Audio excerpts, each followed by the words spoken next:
Hi my cuties. So నేనైతే ఇప్పుడు Japanese super మార్కెట్‌లో ఉన్నాననమాట. సో మా ఇంటికి నేను రెగ్యులర్‌గా తీసుకునే ఐటెమ్స్ ఏంటో చూసేద్దాం. ఫస్ట్ ఐటమ్ వచ్చేసి కర్డ్ 188 yen విత్ టాక్స్ వచ్చేసి 204 yen. నెక్స్ట్ ఏమో చికెన్ లెగ్ పీసెస్, వీటి కాస్ట్ వచ్చేసి 387 yen.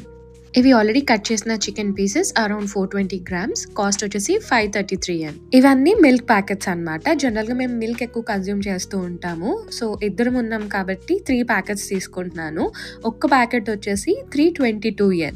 ఇది బ్రెడ్ ప్యాకెట్ 5 స్లైసెస్ ఉంటాయి, 235 yen. ఇవేమో ఎగ్స్ 2-3 వెరైటీస్ ఉంటాయి, కాస్ట్ వచ్చేసి 375 yen. ఒక చిన్ని కొత్తిమీర కట్ట 139 yen. 5-6 పీసెస్ ఆఫ్ క్యారెట్స్ వచ్చేసి 322 yen. ఇవి నా ఫేవరెట్ గ్రేప్స్, కాస్ట్ కొంచెం ఎక్కువే, 430 yen. ఇవేమో ఎగ్ ప్లాంట్స్ 3 పీసెస్ వచ్చేసి 214 yen. Spring onions 99 yen. Just 1 salad dressing కోసం అని వచ్చాను, ఇన్ని వెరైటీస్ ఉన్నాయి. ఫైనల్ గా అయితే నేను ఇది సెలెక్ట్ చేసుకున్నాను అనమాట. కాస్ట్ వచ్చేసి 268 yen. సేమ్ నూడిల్స్ లో కూడా అంతే, చాలా వెరైటీస్ ఉంటాయి అనమాట. బట్ ఇది నా favourite Shin ramen 409 yen. And next వచ్చేసి కొన్ని స్నాక్స్ అయితే తీసుకున్నాను. మామూలు బిస్కెట్స్ తో పాటు షుగర్ ఫ్రీ బిస్కెట్స్ కూడా తీసుకున్నాను అనమాట.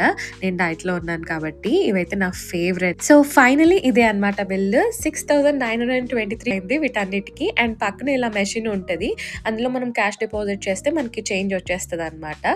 సో బిల్ తీసుకొని మనం ఐటమ్స్ అన్ని పక్కకు తీసుకొని ప్యాక్ చేసుకోవాలి. సో నేనైతే నా ఓన్ బ్యాగ్ తెచ్చేసుకున్నాను. So hope you guys like this video. See in one next one. Bye.